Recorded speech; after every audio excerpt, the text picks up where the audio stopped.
So they're on their way then, the 45th edition of the BMW Berlin Marathon. Glorious blue skies above the German capital. Hardly a breath of wind as they get underway at 9:15 a.m. local time. The blue and white of the sponsors is very much to the fore throughout the city and around the course. And the three waves of mass participants will pour through that line over the next few minutes as the elite will tear around the course at world record tempo for the first few kilometers. How many of them will survive through to 10 kilometers and then halfway 21.1 kilometers, Chris? Yeah, and what a journey this race has had. First run in 1974 on the 13th of October. That year, just a mere 286 starters, and now we're approaching 40,000, expecting to get 40,000 finishers across the line today. The Berlin Marathon really has developed outstandingly well. One of the 6 World Marathon major events, of course, and there we are. 40,000. If you add in the hand bikers and the wheelchairs, and the mini marathon will bring you up to date on events yesterday as well. We're touching 50,000 people taking part over the whole weekend. Well, there are a host of pacemakers out there, of course, in those blue and white striped vests to indicate their status. We're looking for kilometre splits for Kipchoge at the front of this men's field of around 2:54 per kilometre. That would take him through halfway in 61 minutes. They pass the Siegersäule, of course, and already well separated from the rest of the field is that lead pack. Don't forget that in an unofficial marathon in Italy back in 2017, Kipchoge ran 2 hours and 25 seconds. He was trying desperately to break the 2-hour barrier. He came incredibly close, but it was under non-official or unofficial conditions. He had pacemakers who were rotating and a vehicle which was just a few yards in front of him, providing a degree of cover. And he was having his drinks passed to him and so on. But that, I think, has given him the belief, Chris, that he can run certainly some way below the 2:02.57 world record of Kimetto from 4 years ago. In effect, he feels probably that he's got a significant cushion there. Yes. The only big question mark I think that a few people have mentioned is how much did that Monza experience really take out of him? That's the unknown question. 33 years old now. 1 kilometre in 2:43, so much, much quicker than the tempo required. That is viciously fast. There are 10 men in the field who have broken the 2-hour 10 barrier, 2 hours 10-minute barrier. That is considered perhaps the benchmark of world-class marathon running these days, even though the likes of Eliud Kipchoge are looking to run here today under 2 hours 3 minutes. He will finish 2 kilometres and more ahead of athletes who may break 2:10 today by just a few seconds. Well, they continue to pour down the main avenue here, slicing through the Tiergarten on a beautiful, beautiful late summer, early autumn day. Conditions, as Tim was saying, absolutely perfect. And we have our fingers and toes crossed that we may see conditions for a world record, possibly even 2. Let's not forget the women also are going out very bullishly. And Paula Radcliffe's record, 2:15.25, remember, which has stood for 15 years now, way back in 2003. That is potentially up for grabs today. Tirunesh Barber talking very bullishly in her press conference. If the conditions were right, she said, and I feel good, then I think we'll go for it. The crowd streaming either side of the Siegersäule there. Wonderful, wonderful sight. It is a majestic city, is Berlin. Wonderful mix of old and new. Lots and lots of green space. Glorious city for cyclists and visitors who want to use any mode of transport. Ideal for those who love to run through greenery and the silence of a forested area. Many of these athletes, of course, will just be looking to get round. Many will have their own ambitions, their own goals. But that opening kilometre from the elite athletes, who are now at 1.7 kilometres, by the way, 2:43, equates to 1 hour 57 pace. Lightning quick, insane.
kilometres, he is in a mean mood here. He runs his own race, single-minded, such a humble guy. Multi-millionaire, of course, but still lives a very modest lifestyle up in the Rift Valley. Utterly devoted to training and his cause. And as you heard at the top of the programme, regards himself as his main competitor. Well, that second kilometre was a 2:58, much more sensible. I wouldn't be surprised if Kipchoge chatted away to these three pacemakers. Josfat Boyk to the left of picture, Kitwara in the middle, Sami Kitwara, and Bernard Kipchoge to the right there. Those are the three designated to help him move along at 61-minute tempo for halfway. I wouldn't be surprised if he had a word with them and say, hey boys, slow down, that 2:43 just a little bit too quick. The second kilometre at 2:58, getting them to 2 kilometres in 5:41. That's still sub 2 hour tempo, but a significant easing back there to a more sensible speed. And we will try and keep track of the tempo throughout the race to keep you nailed on as to the chances of this world record happening this morning in Berlin. Well, they're the leading women, as you can see. Tirunesh Dibaba, left of screen, on the right of your picture there in the green top with that trademark high arm carriage. Rita Aga as well. There we are. Rita Aga, the other Ethiopian, the youngest in the field, really, of the elite women. Rita Aga making her third appearance in Berlin. She was second here last year. And there is the split story, if you like, of Paula Radcliffe's record back in 2003 in London. And she not only finished in 2:15.25, she had a sizable negative split on that day. And just for those of you not familiar with the terminology, that means she ran the second half of the race more quickly than the first. She went out in 68.02. Tirunesh Dibaba has asked for 68 today. And she's got her own pacemaker there, Abdi Ali. She's been training with him in Ethiopia around Addis. Almost her private pacemaker there. There is Tola as well, another one of the Ethiopians. Yes, just to clarify those splits for you, Chris, they were average pace for Paula Radcliffe. They showed 67.42 for her halfway split in London, because she ran a much quicker second half, having reached halfway in 68.02. Well, here is that leading quartet. They go through 3 kilometres there with a 2:53 third kilometre. And remember, we're looking for around 2:54, so they're just beginning to zoom in on the required tempo. This trio of pacemakers, and they're the second group to right of picture. And Wilson Kipsang is there, third to right in that second group. Wilson Kipsang said he wants to go out to halfway in 61.30. Now, the issue is that over 13 miles of running, 21 kilometres, a 30-second difference is almost nothing. It is literally a couple of seconds per kilometre. So it's very, very tough for his group of pacemakers, that second group there, to stay disciplined and stick to the schedule and just lose a very little ground each kilometre from this leading quartet. Well, there you can see, charting against the world record pace of Kimeto. They're about 10 seconds inside world record pace as they enter the 4th kilometre. Eliud Kipchoge there in the all-white with the arm sleeves, who had issues with his footwear here in Berlin. As Chris mentioned, back in 2015, he won, of course, despite being in some pain, and then he won last year in heavy rain. So his 2 previous victories of both disadvantages for the great man. He is the Olympic champion. He won in Rio at a canter, frankly, in hot, humid conditions in 2 hours and 8 minutes. That was slow by his standards. Second wave of mass runners getting underway there, right of picture. Like most of the big city marathons, they get them underway in different waves to make sure that the course itself is not too congested. And there's a lot of people to get over that start line. A lot of patience required, but fortunately conditions absolutely perfect. Nobody's getting cold on the start line in conditions like this here in Berlin today. A picture perfect day. Sunshine just glinting off the trees there, you can see, as they start their way 42.195 kilometers ahead. A lot of running to go. Well, they're the leading group to the right of picture. Centre of picture is that second group, with the pacemakers Noah Keegan, Richard Mengic and Simon Cheprot moving at 61.30 tempo for Wilson Kipsang, who knows this course so well.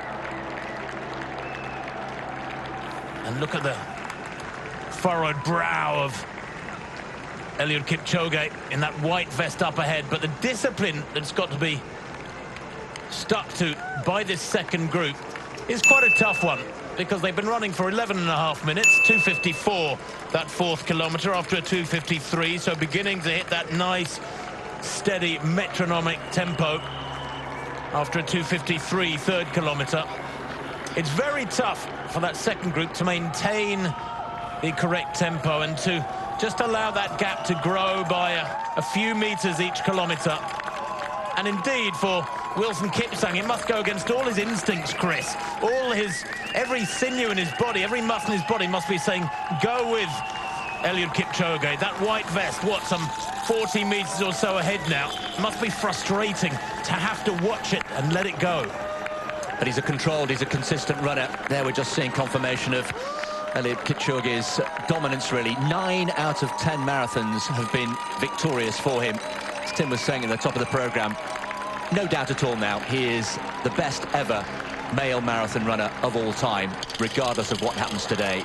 Olympic champion, and the only thing missing from his CV, that precious world record. Will this be his day in Berlin? Of course, when you're talking about world record tempo, and you're a pacemaker who wants to get to halfway and perhaps beyond halfway to 25 kilometres or even to 30 kilometres, you've got to be a deeply intense world-class runner in your own right. And Sami Kutwara there to left of picture is the personal pacemaker for Eliud Kipchoge. There you can see that quartet. Now, what is the gap now? As we get this wonderful aerial shot in the glorious sunshine of this Sunday morning, mid-September morning. It's what, about 60 metres, 50 metres, something like that. That's all that's been built up in 13.5 minutes of running. So approaching the first major split, 5K will bring you that, and we'll be charting Kipchoge's progress against world record pace. Kimeto went through in 14:41. Well, the athletes getting underway at 9:15 in the morning. The first of 3 waves from this almost 40,000 strong lineup. 44,389 entries accepted. Around 40,000 expected to toe the line. There is always a significant proportion of athletes whose training goes wrong and they enter a race, pay their entry fee, don't make it to the start line. But women and men starting simultaneously, each with quite specific goals, the elite athletes. 5K coming up then in this elite men's race. And Eliud Kipchoge sticking close on the heels, 5 kilometres there in around 14:24. Well, that's one inside world record pace. Dennis Kimeto in 2014 went through in 14:41.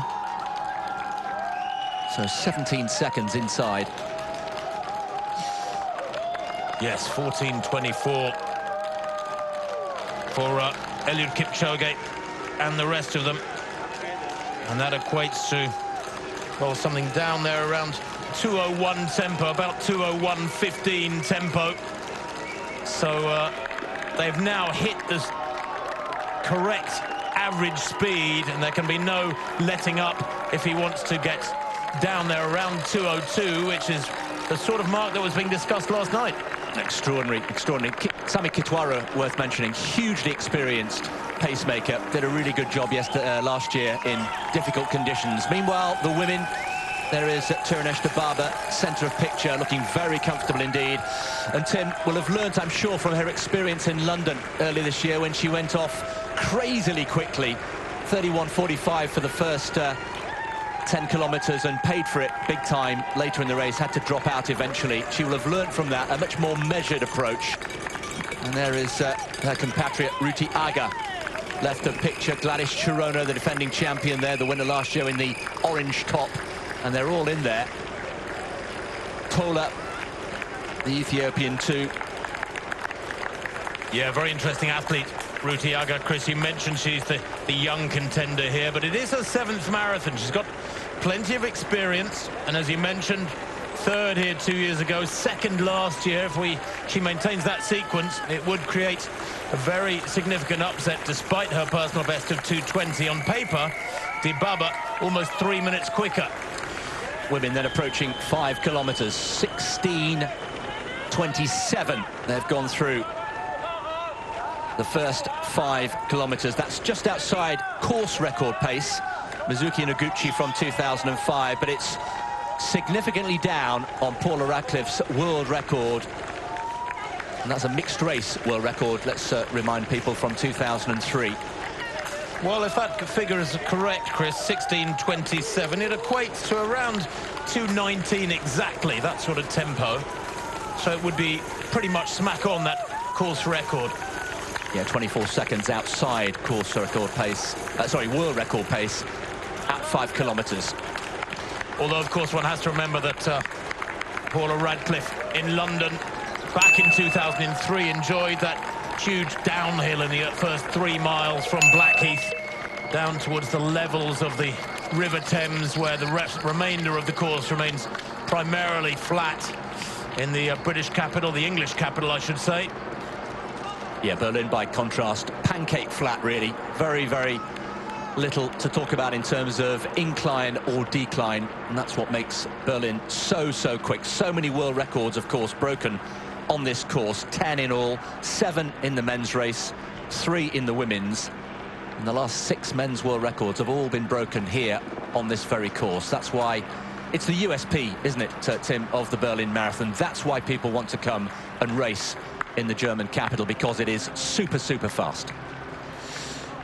No, exactly right. And most years, I would say 5 years out of 6, conditions are absolutely glorious. It's rare to have conditions that are not very good in Berlin.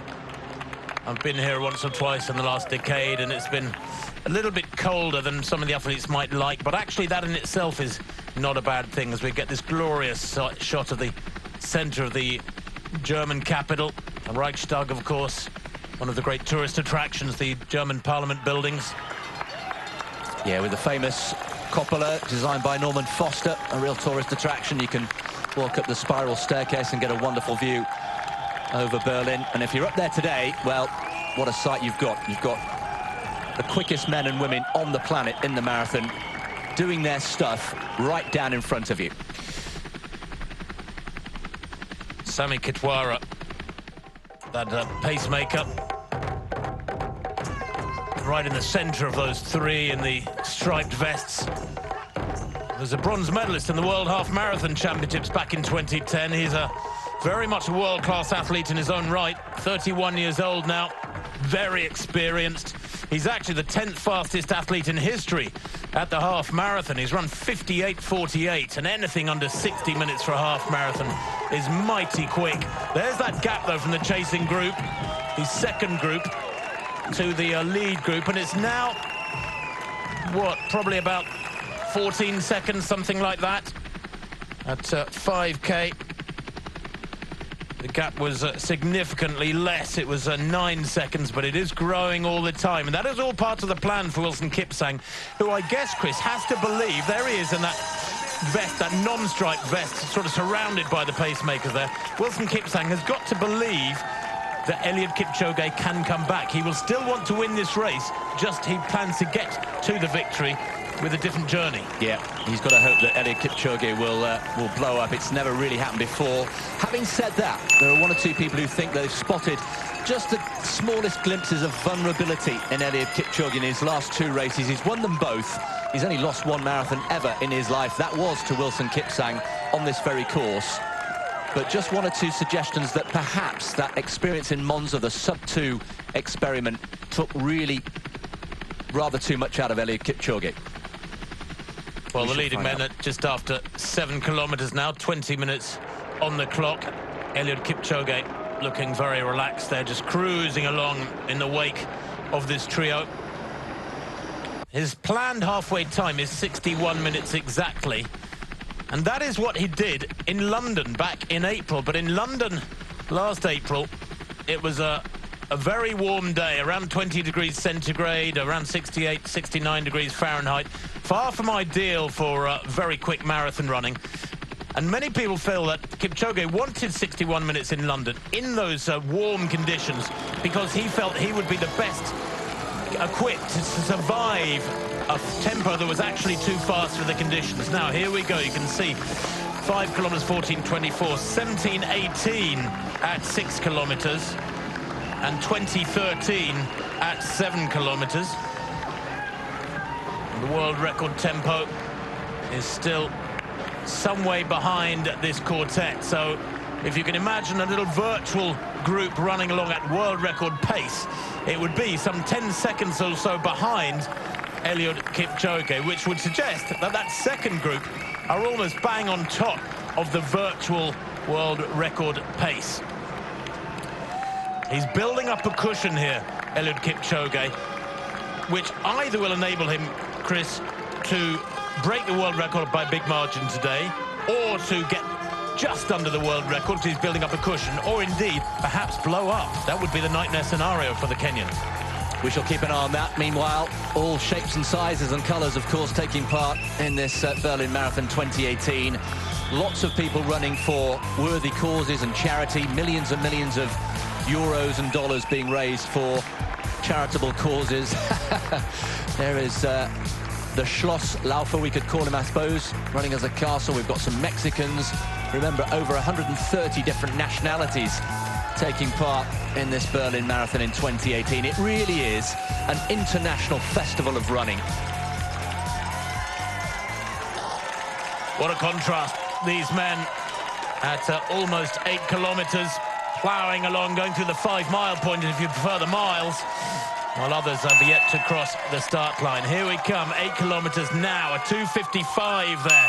They're beginning to hit a lovely rhythm. The last 4 kilometers have been 2:54, 2:54, 2:55, 2:55. Just metronomic stuff from this group of pacemakers. They're doing a wonderful job, it has to be said. Eliud Kipchoge will be aware of that. There will be so many indicators in his mind, in his legs, telling him that they're maintaining a nice steady tempo. The ground is very flat, the surface is generally good. He will know he's getting into a lovely groove, the rhythm that he can stick to. And amusingly was talking in the press conference about not the world record, wasn't he, but talking about, I'll do my best to beat my personal best. And of course, as we saw at the top of the program, we're talking a mere 8 seconds, the difference. It's a subtle thing. It's perhaps a mark of his sense of humor. No, I'm not going for the world record, I'm going for a personal best.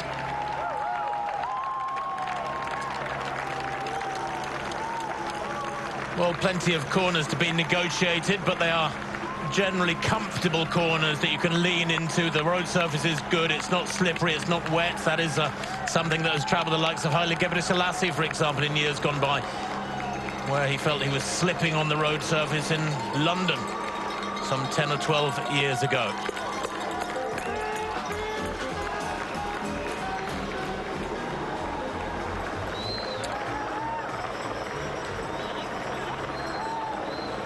Well, yesterday it was all about the inline skaters. Over 5,000 of them taking to the start line across the men's and women's event. Starting out 4 minutes apart, the women first and then the men. And, well, absolutely outstanding entertainment. Berlin does this better than any other marathon in the world. It really is the highlight of the Saturday. And there we can see the men eating up and overtaking the women, with Bart Swings very much dominant in this men's field over the last 5 years. There he is, the Belgian, looking for a 6th consecutive victory. 3 skaters, lights out over the finish line, and once again it was Bart Swings coming home. There he is, number 6, 6 wins out of 6 in a time of 57.58, with Ewan Fernandez and Nolan Bediev, the 2 Frenchmen, coming 2nd and 3rd. In the women's race, this was about 10 kilometers from the finish. A pretty poor crash which involved one of the top 3 women, and in the end again it was a sprint finish for the line, and Katharina Rumpus from Germany just getting over on the line, and after 3 second places, finally at the 8th attempt, Katharina Rumpus from Germany got the winning position. So they're the inline skaters from Saturday. 9 kilometers then on the clock, another 2:55. They are hitting that zone absolutely to perfection. 2:55, 2:55, 2:55. The last 3 kilometers. By the way, that 8-kilometer split, 23:08, represents 2 hours, 2 minutes and 1 second finishing time. So he has built up a very solid cushion now, Eliud Kipchoge. He can afford to slip by a second or two per kilometre and still break Kimeto's 4-year-old world record. But he won't want to do that. As stated already, there is an indication that he wants to break this world record by a solid margin, as we see almost an Icelandic clap there. That rhythmic clapping that became so iconic at the FIFA World Cup last year. Yeah, wonderful scenes. This is the third wave getting ready to get underway. Watches poised. They're like coiled springs, aren't they? Getting ready to be unleashed onto the streets of Berlin. Was it the European Championships? It was the European Championships, wasn't it, in 2016? Yes. That's right, the Icelandic clap. It really works. It's a universal thing. It's so simple, but it gets everybody in the mood. Well, Eliud Kipchoge there, taking on a drink. We were told last night there were extra drinks put out on the course for Kipchoge. That, I think, is just an indication that they were more water stops for him that would be passed to him, because, of course, IAAF rules dictate that there should be a personal drinks for the elite athletes at only every 5-kilometer points. 10 kilometers coming up, though. This is a significant split. You can see there they're at the northernmost point of the course.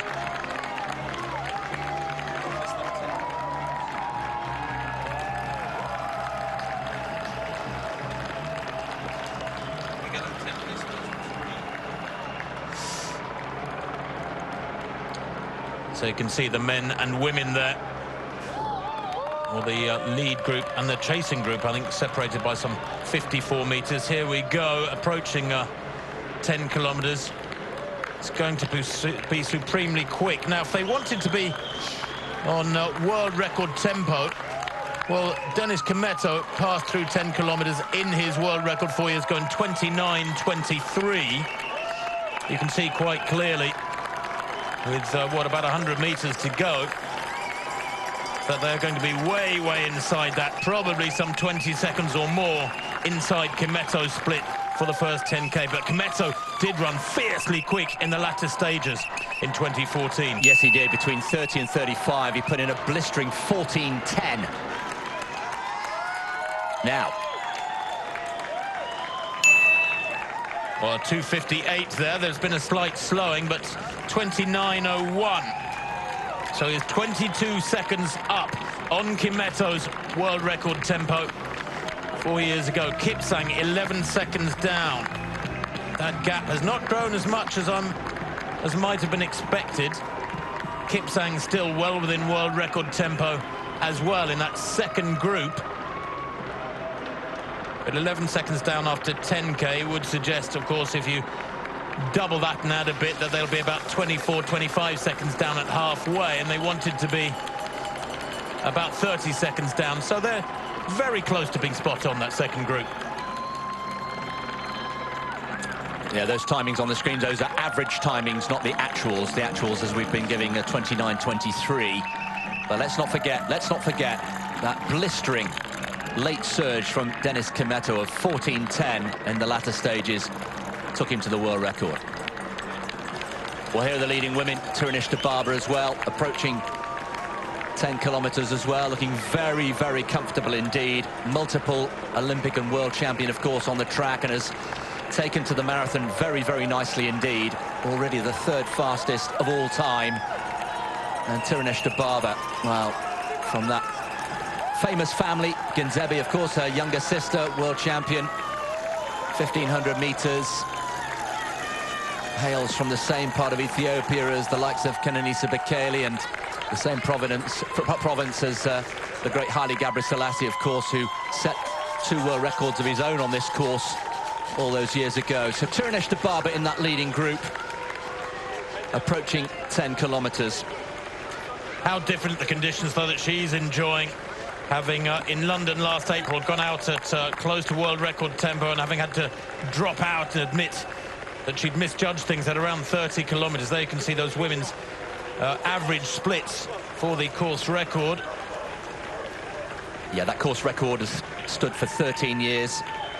Japanese Noguchi, 2:19.12, and she went through her first 10 kilometres for that course record in 32:53. So we'll keep an eye on that. I think we're way down on Paula Radcliffe's world record pace.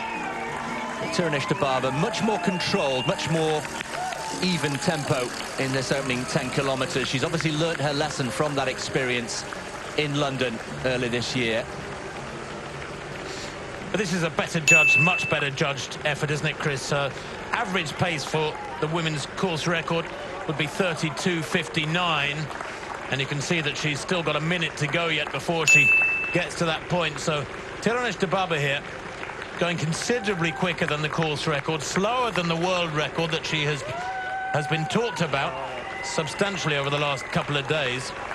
But I think this is a nicely judged effort from Tirunesh Dibaba, who might yet be heading for a personal best, if not a world record. So approaching 10 kilometres, Tirunesh Dibaba, there we are, third fastest woman ever, that 2:17.56 set in London in 2017, so last year. And she really has adapted very quickly indeed. Quite simply for many people, the greatest ever female long-distance runner, track and road combined. So here we are, 10 kilometres then.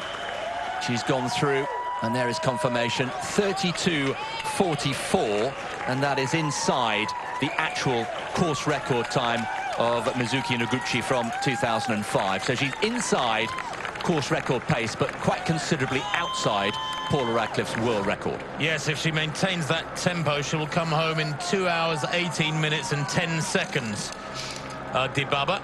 So not quite a personal best for her, but a very substantial improvement upon the women's course record, as we see this quartet still now out in the glare of the sun, but the temperatures are kind. It's was around 12 degrees centigrade at the start. Now maybe 13. It'll climb very gradually. It's not even 10 to 10 in the morning yet here in Berlin. The furrowed brow of Eliud Kipchoge indicates deep concentration from him, even though on camera and as a man to talk to, he's very calm and relaxed. He has a almost zen-like calmness to his personality, which is so charismatic. He's a real leader of their training group under the tutelage of Patrick Sang. Jeffrey Kamworor, twice a world half marathon champion, is another member of that group, twice a world cross-country champion, Kamworor, and yet he regards Kipchoge here almost as his mentor. Such is the legendary status of Kipchoge. And just looking at some of the training logs, Tim, for Eliud Kipchoge, 130 miles average a week, including one of his favourite runs, 20 miles at 5-minute miling, and all of that at 2,600 metres. That's the sort of example of the brutal regime that he puts himself through to be in the best possible shape when he comes down from altitude to sea level here in Berlin. Looking very comfortable indeed. At the moment, he's got his business face on, but watch out for a rather puzzling smile that breaks out onto his face in the latter stages when it's really hurting and the lactic starts kicking in. Counterintuitively, he breaks into a smile as we pass through 12 kilometres. There's the Straßburger Platz. Well, another 2:55, that 12th kilometre. They slipped a little bit in the kilometre leading up to 10K. That was a 2:58, but they're back in the groove now. And 2:55 would bring them home if they were to maintain that tempo exactly in 2:03.04. But he has built up a cushion with that quick pace in the first 4 or 5 kilometres. Remember, at 10 kilometres, 29:01. That gave him a likely finishing time of 2:02.20, 2:02.25, there or thereabouts. So he would, going by the 10-kilometre split, break the world record by about 30 seconds. So many more chapters yet to unfold. Of course, traditionally, many exponents of the marathon saying the real racing begins at 20 miles or at around 32 kilometres with about 10k to go. Some even say that's halfway, 32 kilometres. Well, when I was training for my marathons, people said, yeah, when you get to 20 miles, it's halfway. So don't underestimate those final 6 miles or 10 kilometres or so. Just wonder, Tim, well, we've got a moment to concentrate on Eliud Kipchoge. He's 33 years old now. We were talking last night at that function about how many more marathons perhaps Eliud Kipchoge has got left in him. Well, that's a very good question, because most people recognise that there's a finite number of strong marathons within the legs and the heart of any human being. But, you know, Wilson Kipsang, well, this is his 21st marathon start. He's still going incredibly strong. He was second in Berlin 2 years ago at the age of 34. And at 36, he's still looking good. Now, there's the average pace through 10 kilometres, 2:57, at 11 kilometres, 2:54, 12 kilometres, 2:55. So it's very, very slight variations. You could almost put that down to the slight lumps and bumps on the course where they have to cross the canals and the river in one or two places, the slight rises and undulations. It's metronomic, though, isn't it? Brilliant pacemaking. You have to take your hats off to the trio there with Sami Kitwara in the middle. They do a brilliant, brilliant job. And when you look, you just mentioned Kipsang, 21st marathon today. It's worth pointing out, Tim, that he's run exactly twice the number of marathons as Eliud Kipchoge. No, that's right. And there's a lot of miles, a lot of hard running in those legs of Wilson Kipsang. He won Frankfurt in 2010 and 2011. He won London in 2012. He won Berlin with that world record 5 years ago in 2013. He won London in 2014. He won New York in 2014. That was when he was at his peak. Second in London in 2015. Second in Berlin 2 years ago to Kipchoge. So he's got many, many hard races in his legs. Eliud Kipchoge, the defending champion, is only done half that journey, as you point out quite rightly. And therefore, perhaps, still does have plenty of freshness in those legs. He knows himself so well. And what I like about Kipchoge in particular is that his career ticks all the boxes. He's been great on the country. He's a former world junior cross-country champion. He was a world champion at 5,000 metres on the track back in Paris in 2003 when he was 18 years old. He defeated the great Kipchoge and Bekele and Haile Gebrselassie to sprint to gold over 12.5 laps in the Stade de France. So he's really gone through the gears of a career where he's touched every distance. He's a 350 miler. He's run 3:33 for 1,500 metres, Eliud Kipchoge there in the white vest. He is a supreme performer from the middle distances through half marathon, where he's run close to 59 minutes.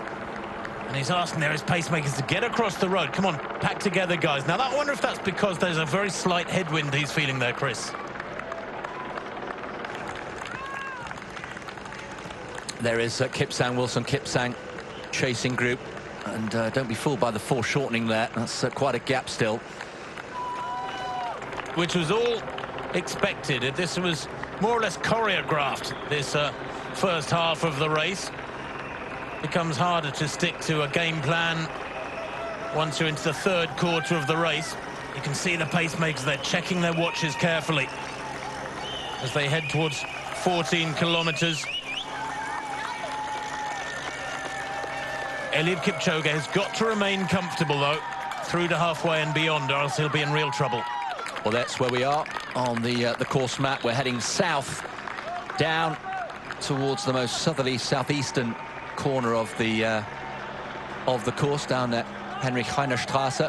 And that world record virtual group I was talking about 54-55 metres behind Eliud Kipchoge and his three pacemakers. So he's staying tantalisingly close. You almost wish they could superimpose a ghost group moving at world record tempo behind Kipchoge. But that's what that graphic does for us. Wonderful stuff there with those graphics. 14 kilometres they go through in around 40-45.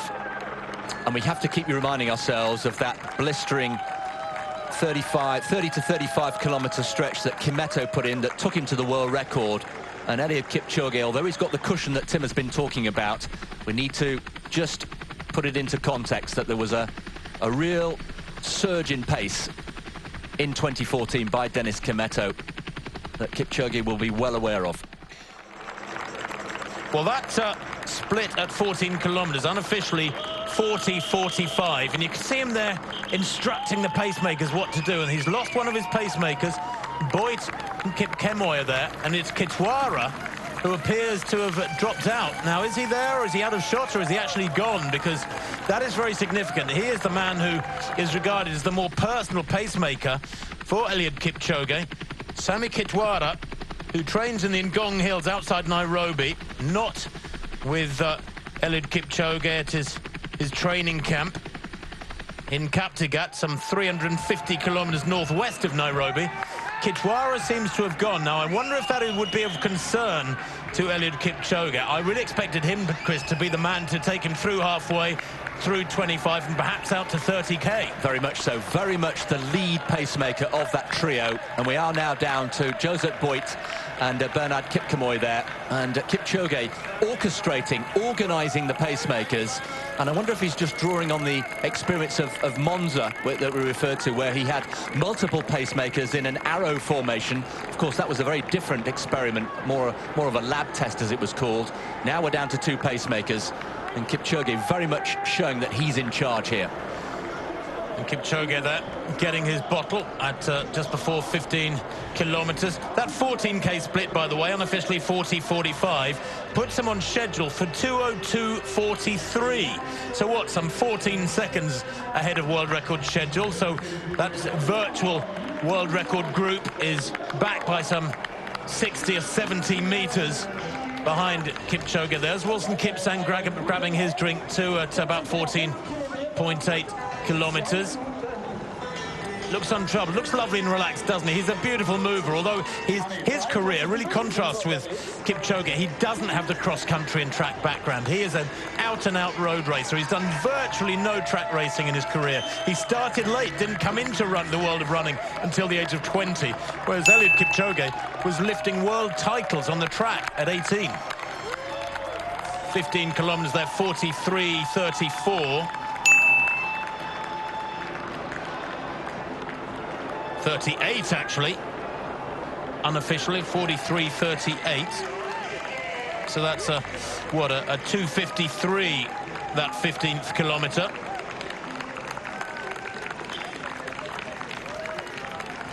Yeah, and Wilson Kipsang goes through in 43.55. So he's what now? Some 17 seconds down. 22 seconds down, according to that caption. Goodness me, that gap has grown markedly. But still both inside Dennis Kimetto's world record pace at this stage of the race.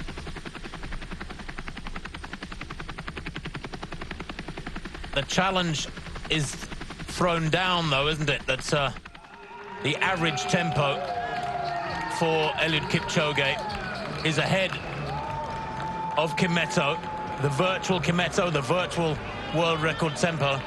But Kimetto, of course, would have been behind by some distance at this point because of his quicker second half.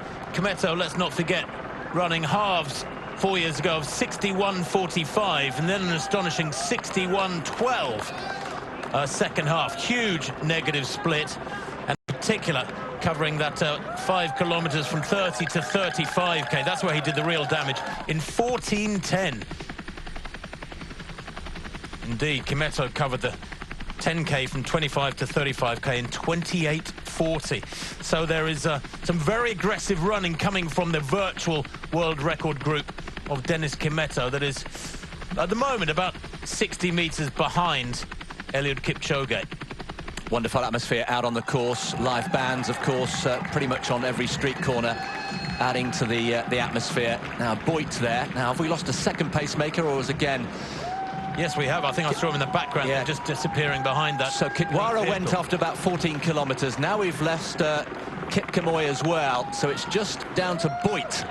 And again, you have to ask, Tim, was that planned, or is that something, again, that was not foreseen?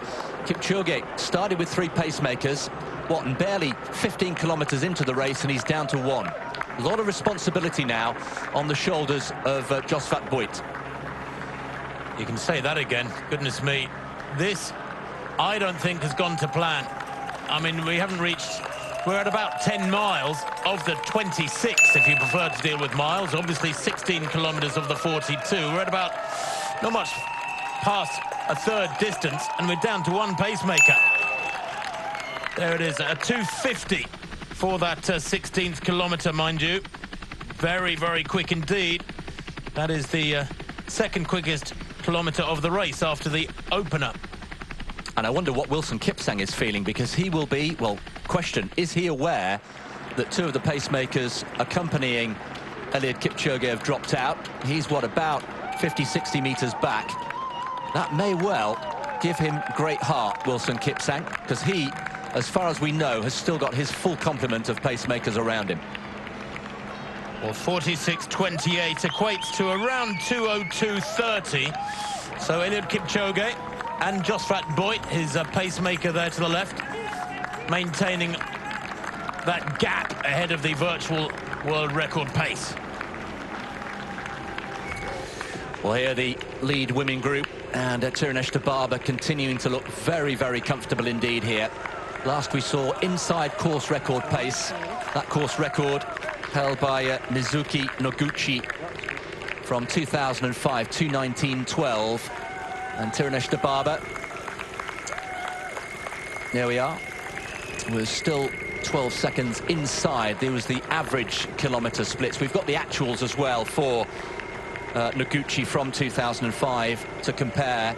But a much more controlled performance from Tirunesh Dibaba in Berlin compared to London. Just steadying herself to get her drink, gets it safely. That's a skill, of course, that has to be practiced, and not everybody gets it right. Just ask Mo Farah about that. From those of you who were watching in London early this year, made a real meal of getting his drinks, and that cost him valuable time. But Tirunesh Dibaba dealing with that very nicely indeed, and approaching 15 kilometres, but very much more controlled, and she's looking very comfortable indeed, isn't she, Tirunesh Dibaba, here in Berlin. And you can see Gladys Chorono in the background, and Rutiaga, what about 5 or 6 metres behind Tirunesh Dibaba. They'll be keeping an eye on her, although there's a large group of male runners who, in effect, are keying off Dibaba, knowing that she's aiming for something down there in around the 2:16, 2:18 territory. I don't think that world record of Paula Radcliffe, 2:15.25, is realistic now. She's some way off it, and she'd have to run a superhuman second half to even get close to Radcliffe's second half. Don't forget that Paula Radcliffe, when she ran her world record back in 2003, Chris, 15 years ago now, ran a second half in 67.23. Like Kimetto, very, very big negative split. Dibaba then through 15 kilometres in 49.08. So that is 14 seconds inside course record pace, and the actual of 49.22. So, summary so far. Kipchoge left of picture, there he is, inside world record pace, and in the women, Tirunesh Dibaba inside course record pace. Eliud Kipchoge looking very calm and relaxed, isn't he? Doesn't appear to be sweating up. There's no glistening on that brow to right of picture. He's got to try and maintain a calmness, hasn't he? Because he knows he's got the much harder part of the journey yet to come. He's been here before, though. He's been in this territory before. That is one hugely reinforcing factor. Well, there have been many different events through the weekend. And, of course, the Berlin Marathon organisers tick all the boxes and involve the youngsters as well. And yesterday at the former Berlin airport, Tempelhof, the Bambini youngsters got underway. 4 age groups, 0 to 4 years, 5 to 6 years, 7 to 8 years, and 9 to 10 years. The tiny youngsters doing 500 metres, the slightly older kids doing 1 kilometre, 1,000 metres around the old airfield every year at the Berlin Vital fair at Tempelhof. The satisfaction of a job well done and a medal for each and every one of the youngsters makes it very special indeed for them.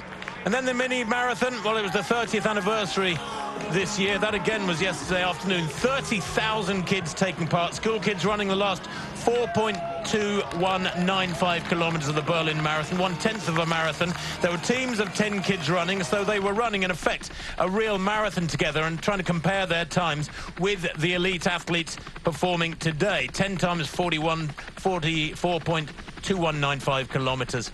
And again, a medal for each and every one of those kids. Fabulous stuff. So the men approaching 18 kilometers, just approaching an hour's running here. So we're getting pretty close to halfway here on the streets of Berlin. And Eliud Kipchoge inside world record pace at the moment. But again, we keep adding the caveat that the world record was really broken by Dennis Kimetto in those latter stages between 30 and 35 kilometers. Kipchoge needs to find something very special indeed in the second half of this race if he's to maintain world record pace. Well, here is the chasing group. And Wilson Kipsang has some company. They go through 18 kilometers with a 2:53 split. And that official time for 18 kilometers, just outside 52 minutes. But it's good that Josvat Boit is maintaining that tempo. He's very experienced. He's 34 years old, is Josvat Boit. He's a world-class track runner. He's run 13:17 for 5,000, 27:40 for 10,000 on the track. He too has paid his dues, so to speak. He's a 61.5-minute half marathon runner, so I don't know how much longer he'll be able to maintain this assistance. As we can see there, the splits, and at 18 kilometers, 52:13. World record tempo at 52:26. So 13 seconds, the cushion built up by Eliud Kipchoge there in the white and Josvat Boit ahead of the virtual average tempo for the world record of Kimetto. 13 seconds the margin. Now it'd be nice to keep that in double figures. Will that green number to the bottom right there gradually creep down into single figures? Will Kimetto close up on this pairing? That's the big question, but what a responsibility, Tim, on the shoulders of Josvat Boit. The sole pacemaker now. We're still waiting for information as to what happened to Sami Khedira and Bernard Kipkemoy. I think we can say with confidence it wasn't in the plan for them to disappear from the race so early, that's for sure. Well, Josvat Boit doing a sterling job, the only survivor. He's a 47.50 man at 10 miles. As I said, he's hasn't broken 61:30 for the half marathon, and yet he's moving at something significantly quicker than that at the moment. Kipchoge, of course, the reigning London Marathon champion, that 2:04.17 coming in sweltering weather for marathon runners in London last April. The Olympic gold in Rio de Janeiro just over 2 years ago now was fairly predictable, frankly, because such is his domination of the world marathon running scene that nobody could see him getting beaten here today.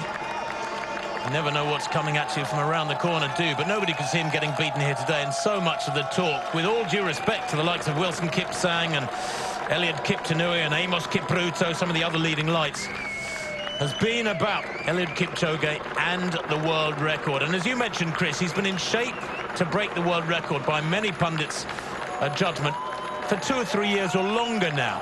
And if today is not the day, then when? That is what many will ask. This is being set up wonderfully. You don't want to count your chickens before they're hatched, but it's all looking very good at the moment, bar that one issue about the absent pacemakers. There should have been 3 of them there at this stage, that's for sure. They're still some way from halfway.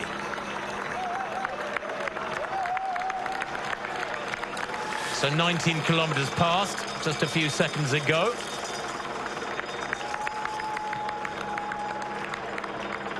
And the mass start back in the Tiergarten. Runners still waiting to get underway. It really is a festival of running, from the very best in the world left of picture to, well, the amateurs, the fun runners, but they're all running the same distance, and that's what makes these big city marathons so special. All these people running the same course, they can say they followed in the footsteps of the very best in the world, and we may even see a world record. I was running on the day of the world record. That's the view from down under. Do not adjust your sets, although it does make you feel a bit giddy, doesn't it? And this tempo being maintained by Eliud Kipchoge would make me giddy after 19 kilometres now. Well, I can tell you that 20 kilometres was met by Kimeto and his world record in 58:35. So Kipchoge is going to be well inside that, but by how much? 58:35, bottom right of your screen. 2 minutes away now, and Kipchoge at 19.5 kilometres. Saw him a minute or two ago just licking his lips, just still looking very calm. Beautiful move, very powerful. He's got wonderfully proportioned musculature, up on his toes, bouncing along. Some critics might say he almost bounces too much. The centre of gravity, of course, around your navel, your tummy button, right in the lower centre of your torso. Should hardly move up and down at all, ideally. Kipchoge there, being handed a bottle by a cyclist who celebrates the achievement. It is not as easy as it looks. It's something they practice in training, these elite athletes, grabbing that bottle at speed. And let's forget, he's moving at, what, something like 12 miles an hour. Almost 13 miles an hour.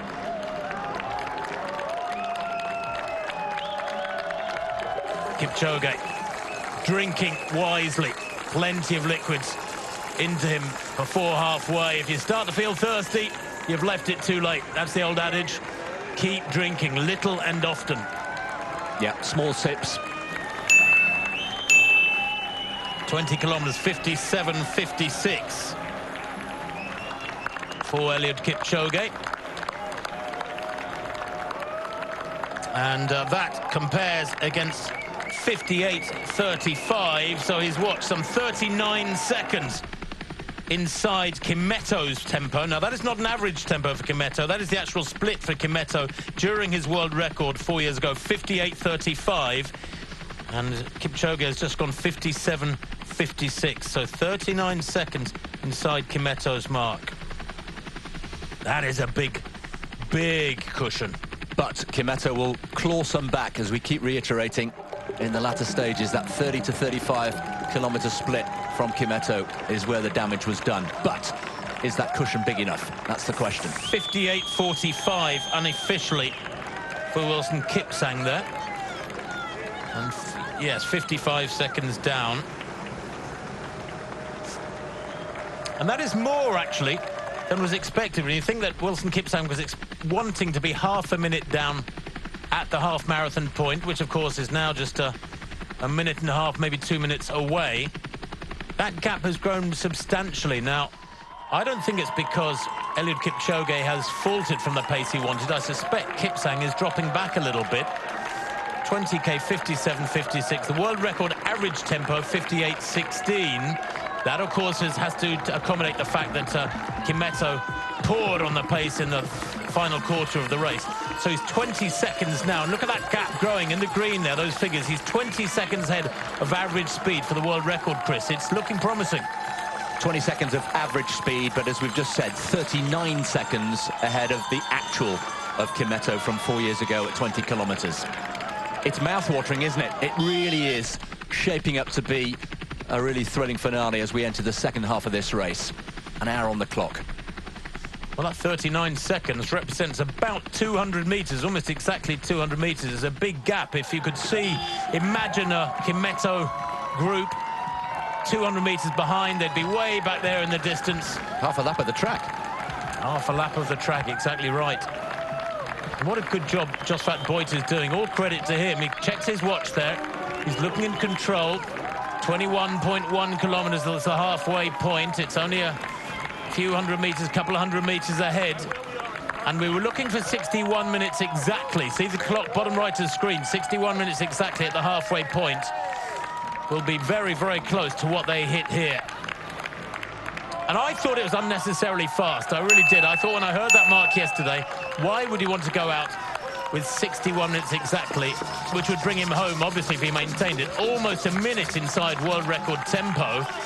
If you want to break the world record, 61.20 would have been fine. Now, that may not sound like much as they go through the half marathon there in 61.06 unofficially. Yeah, 61.06 wow. Officially.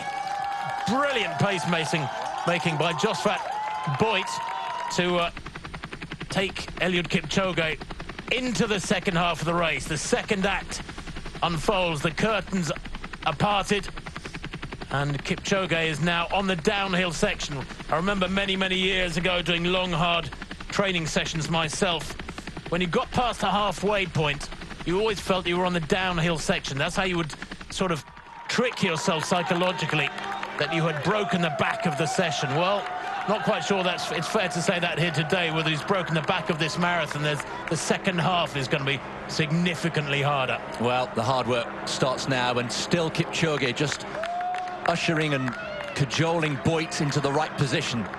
No doubt at all about who's in charge here, but Boit, let's salute him again, doing a terrific job here in pacemaking. All the responsibility now on the shoulders of Josvat Boit. He's been there since the 15-kilometre mark. Kidwara and Kipchoge, the other two pacemakers, dropping out well ahead of schedule.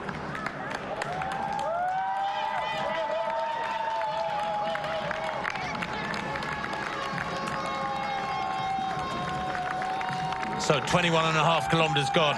Eliud Kipchoge, I think, will be buoyed by that split, 61.06 in control. He's got to be feeling stronger than he did in London when he went through in 61 minutes exactly.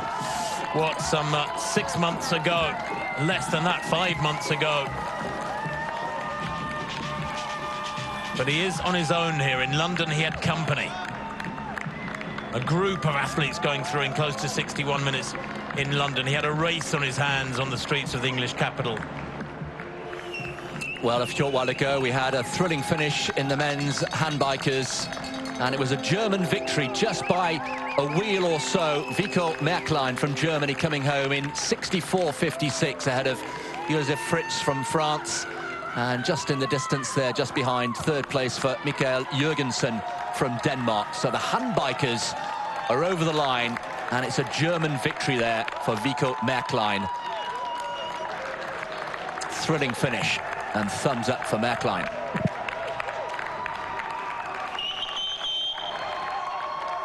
Well done, sir. Well, Eliud Kipchoge still looking relaxed. And of course, for those of you wondering what is the point of a pacemaker, well, it just takes the psychological burden off your shoulders more than the physical burden. Of course, in windy conditions, you can tuck in behind and get a really strong physical benefit from a pacemaker. But in these sort of conditions, with so little wind around the streets of the German capital, it's more of a psychological benefit to actually have somebody else lay down the tempo, and you can just tag onto them, almost switch off mentally and just stick close to that vest beside you. So the psychological burden is being lifted from Kipchoge with every kilometre that clicks by. Well, they're the chasing group, and that gap now between Kipchoge and Kipsang is getting wider and wider. Kipsang now over a minute behind Eliud Kipchoge in second place, and that wasn't the plan. Absolutely bang on the money, the pacemaking for Kipchoge. He asked for 61 through halfway. He got 61.06. That is pretty good going. Kipsang, though, is falling behind his particular schedule. And I can tell you that he went through halfway, well, over a minute behind.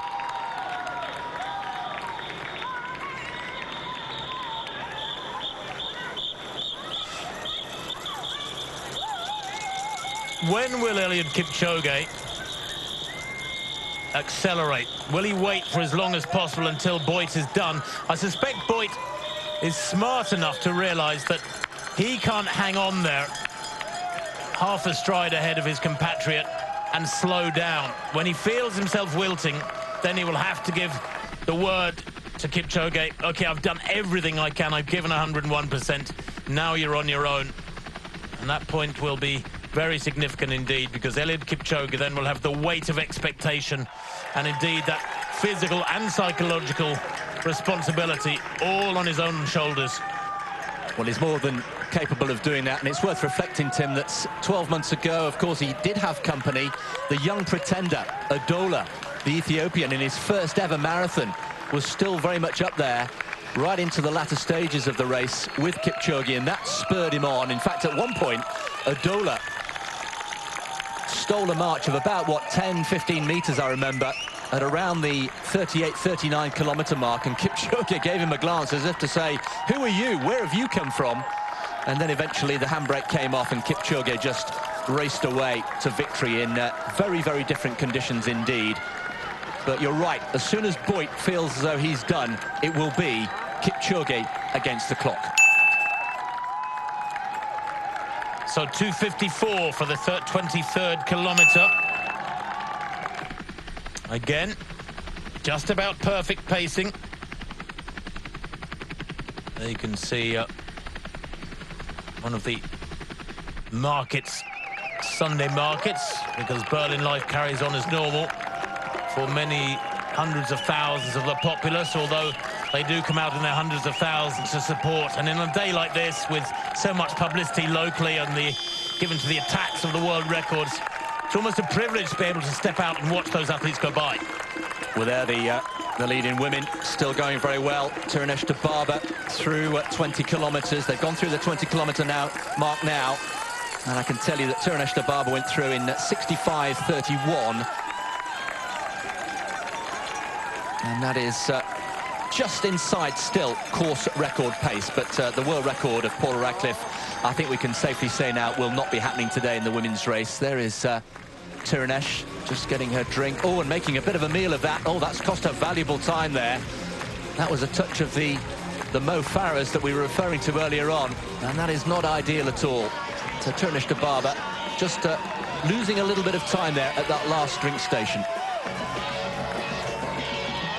Approaching halfway. That's a big pack around Dibaba, isn't it? That's almost an inconveniently large pack. She's running in the middle of a group. Some of those athletes, I have to say, being hypercritical, just a little bit too close to Dibaba there. She's almost got elbows banging her there, and that sort of physical space that you want around you is just being imposed upon a little too much for my comfort. She may prefer it that way, I don't know. But I think a little bit more distance could be given by one or two of those athletes to the greatest distance runner in history on the female side. Make no mistake of that, Chris. I mean, you look at her CV. I mean, it's absolutely staggering. 3 Olympic goals, 9 World Championship goals. That includes goals on the track and the country. The Chicago champion, I saw her win Chicago last October in 2:18:31. That was astonishing. It was indeed, as they go through halfway here in the women's race in 69:03. That is a full minute outside the tempo that she'd asked for. She'd asked for 68, and she has gone through halfway in 69:03. Still inside course record pace in terms of the actual of Noguchi back in 2005 was 69:19. So Tirunesh Dibaba is inside course record pace, but well outside Paula Radcliffe's world record. Well, and Paula Radcliffe during her world record went through in 68:02. So she's just over a second outside Radcliffe's... A minute. Just a minute, excuse me, a minute outside Radcliffe's time back in 2003. And then Radcliffe, remember, ran a negative split. She ran a much faster second half. So Dibaba, if she's to make any kind of impression and give the indication that one day she can break the world record of Radcliffe, she needs a much quicker second half. Eliud Kipchoge, 2:54 for that 23rd kilometre. And still on schedule for a world record by a sizable chunk. And with every kilometre that goes by that Josphat Boyd can help him, he will be so grateful. On the other hand, once you are there on your own, you can run perhaps with a less impeded state psychologically. You can see he's almost smiling there to write a picture. 1 hour 10 minutes on the clock. He's well into the second half now, Eliud Kipchoge. And we can take a look now at where he is on the course in relation to the world record tempo. And you can see, Chris, he's still a long way up the road ahead of the average pace for the world record, that green marker. Well, he needs a safety net. He needs the cushion that we've been consistently referring to because of that blistering final quarter by Kimetto 4 years ago. The question is that cushion that he's built up enough to deal with that blistering finish from Kimetto? That's the question. That's the tantalizing question.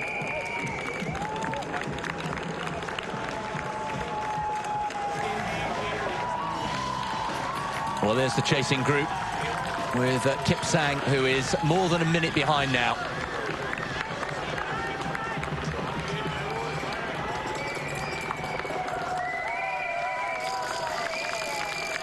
Boyk still continuing to lead the way there. A little bit more communication between Kipchoge. And is that Boyk done? Is this significant, Tim?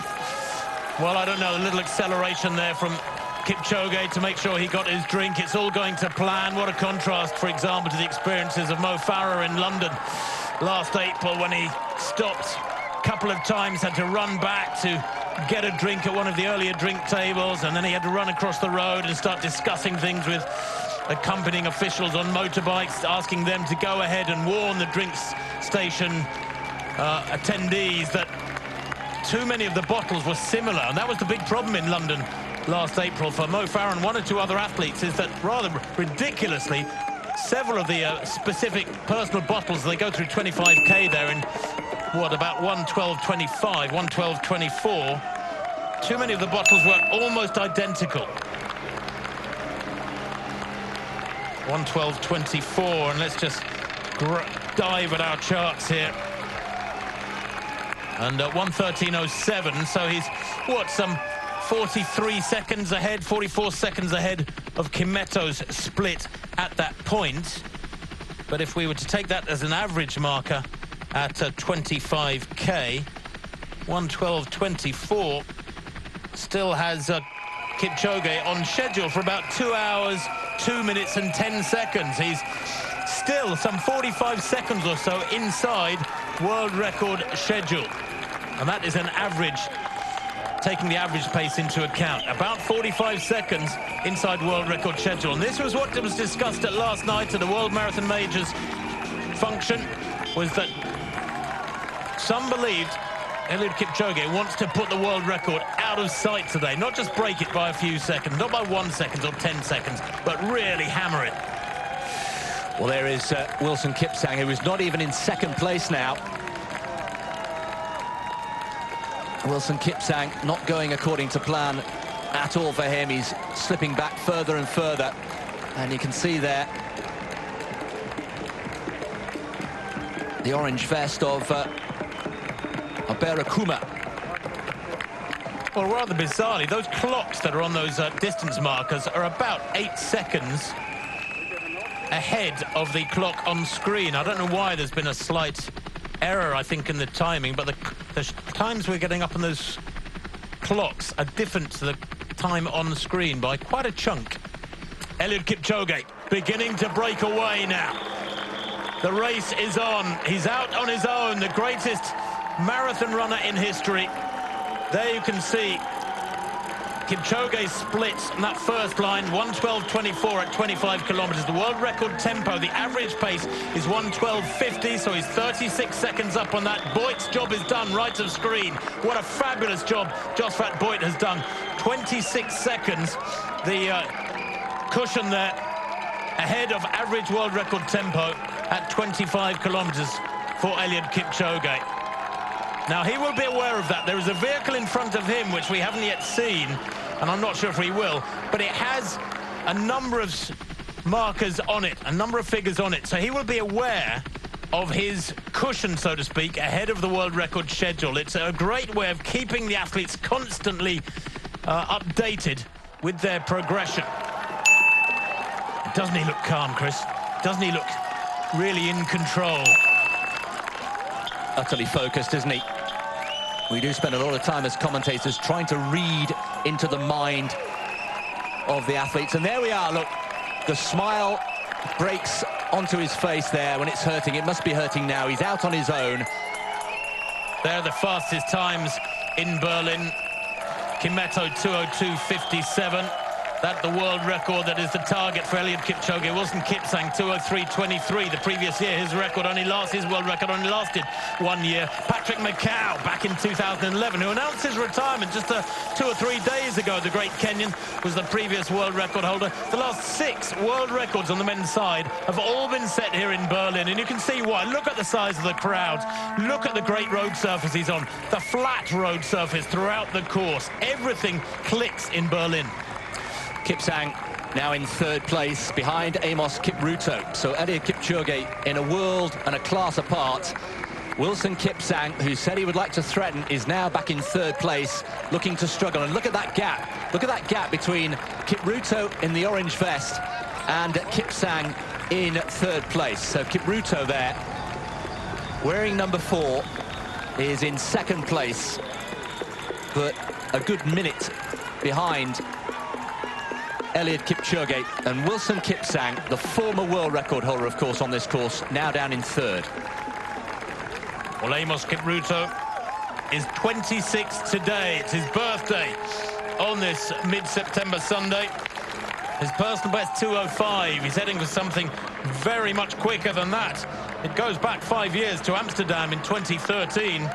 He's a long way back behind Eliud Kipchoge, but still heading for a massive personal best, and at the moment in 2nd place. Here is the leader, Eliud Kipchoge. Now, what will be fascinating, Chris, is to see how these splits clock by, what sort of tempo he starts moving at. Now he's on his own. I wouldn't be surprised if we see a slight acceleration here from Eliud Kipchoge. I'm not sure if we do, that would necessarily be the right thing. I think he needs to bear in mind that those last 10K are going to be very, very tough indeed. He's still a long, long way from home. I mean, what, 16 kilometers from home, and these next 5, 6, 7 kilometers are crucial. If he judges his tempo and his work rate correctly here, I suspect, then he will hold it together for the last 10K. Well, we await the next major split, which is at 30 kilometers. He should still have that decent cushion, but the key one will be at 35. There we are. Look, he has quickened 2:51 for the last kilometer there, going through 27 kilometers. 2:51 at 27K. And it was the first kilometer where the majority of it was on his own.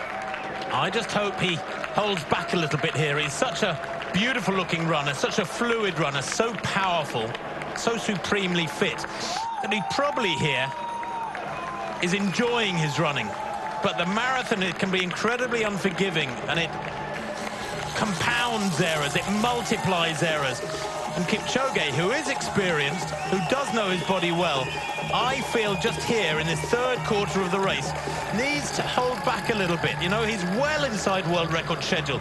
2:54s, 2:55s would be fine for these next 5 or 6 kilometers.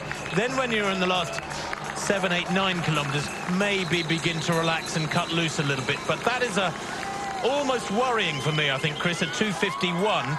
It's the 3rd quickest kilometer of the entire race from him, with, some 15 kilometers to go.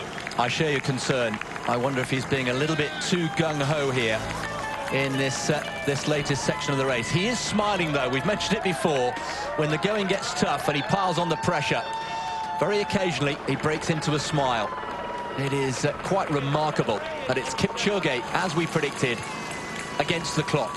Kipchoge against the clock for a world record here in Berlin in 2018. Kipsang is down in 3rd place. Amos Kipruto, on his Berlin debut, on his birthday, is in 2nd place. But all that is happening way, way behind Eliud Kipchoge, who's out in front on his own, approaching an hour and 20 on the clock. Well, at 25K, which was the last significant mark we got a few minutes ago now, I know, but he was 1:12.24. Kimetto in his world record was 1:13.07. So he was 43 seconds ahead of the virtual Kimetto at 25K. 43 seconds, that's a massive cushion. Now, Kimetto, of course, raced incredibly quickly for the last 15 kilometers, and that has to be borne in mind. but even on average tempo terms at 25k, he was 26 seconds ahead of the average pace for Kimetto. So he's got a cushion now that he just needs to manage. He needs to manage this next section of the race. He's got about a third of the race to go, and his judgment for these next 10-15 minutes is critical. Well, approaching 28 kilometres, and the cadence has increased, hasn't it? He really looks very bullish here. The question is it too bullish for Kipchoge? There we are, 28 kilometres, 2:55. He has reined it back a little bit. Don't forget, 2:51 the previous kilometre, 2:55 this last one. Yeah, I got him at 1:21.02 at 28 kilometres. And that, if accurate, has him on schedule still for about 2:02.15. 2:02.15 at 28 kilometres for Eliud Kipchoge. What I like about Kipchoge too, Chris, and I alluded to this a little while ago, is the fact that he has gone through, he's got the real pedigree of a great runner on the track, on the country. Dennis Kimetto was a road racer, nothing else. Never touched cross-country, never touched any track racing. Kipchoge is the real deal. Well, talking of the real deal, Gladys Cherono, the defending champion, of course, is now leading the women's race. There we are. It's all changed, not by much, but Gladys Cherono has just taken closer order. Tirunesh Dababa, who made a rather clumsy pickup of the water bottle at the last station we saw there, is just a couple of seconds back with Ruti Aga, the youngster. So it's Kenya 1, Ethiopia 2, Ethiopia 3, through 25 kilometres in the women's race.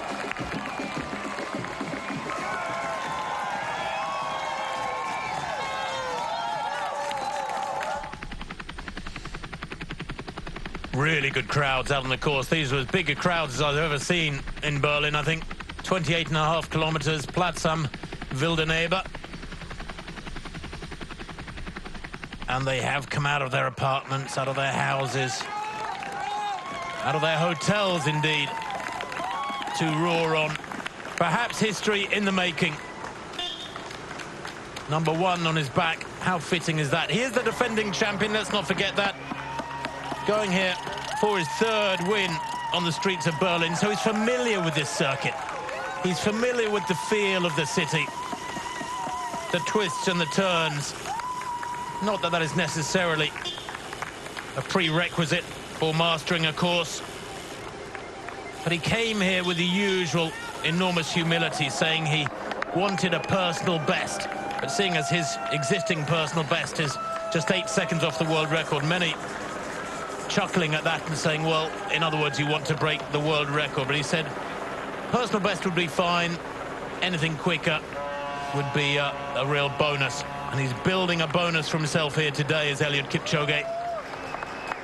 I'm sure his wife Grace and his 3 kids back home in Kenya will be watching this with enormous interest, excitement rising all the time back in the Rift Valley, with families and training groups and thousands of athletes crowded around their TVs, watching every stride of this astonishing athlete. You can see the taping there on his calves, which is to hold the muscles in place. There is a belief that keeping those muscles from vibrating too much saves on energy by a tiny margin, but it is all about tiny margins at this level.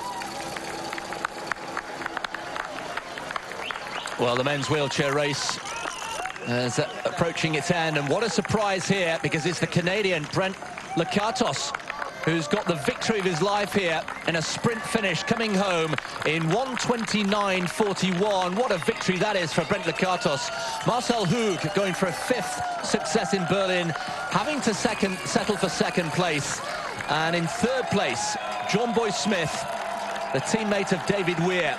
And David Weir out of the top 3, but victory today in Berlin for Brent Lakatos, the husband of Steph Reid, the British Paralympian, and there she is celebrating with her husband. What a victory that is, Brent Lakatos. So approaching 30 kilometres then, Eliud Kipchoge, still calm, still composed, focused on the road ahead. Little puff of the cheeks there as he realises that almost three-quarters of the job is done in distance, but some might suggest he's approaching halfway, the 12-kilometre point to go station. Here are the milestones, and Chris, each of those records is quite fantastic. Remember Haile Gebrselassie, 10 years ago, the first man under 204. Paul Tergat, the first man under 205, 15 years ago now. Derek Clayton back in 1967, the first man under 210. And Albert Mitchelson, the first man under 230. Well, that's extraordinary, isn't it, how the world record has just been chipped away at. And it's worth reflecting also that Kenyans or Ethiopians have won the last 20 races in the men's race. The last non-East African winner of the Berlin Marathon. You have to go way back to 1998. Ronaldo da Costa from Brazil was the winner on that day. And in the women's race, 12 of the last 13 years have been won by East Africans. The last non-East African woman to win this race, Irina Mikitenko, exactly 10 years ago. Well, approaching 30. 30K coming up, yes, there it is. He's just about to cross the mats. In fact, he just has crossed the mats. Waiting for that mark to be confirmed. 1:26.45. And at 30K, Kimeto was 1:27.37. So some 52 seconds on Kimeto. He's getting quicker.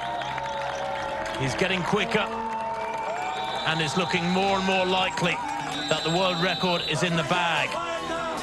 Yeah, he was 43 seconds up at 25K on actual time of Kimeto. Now that's 52.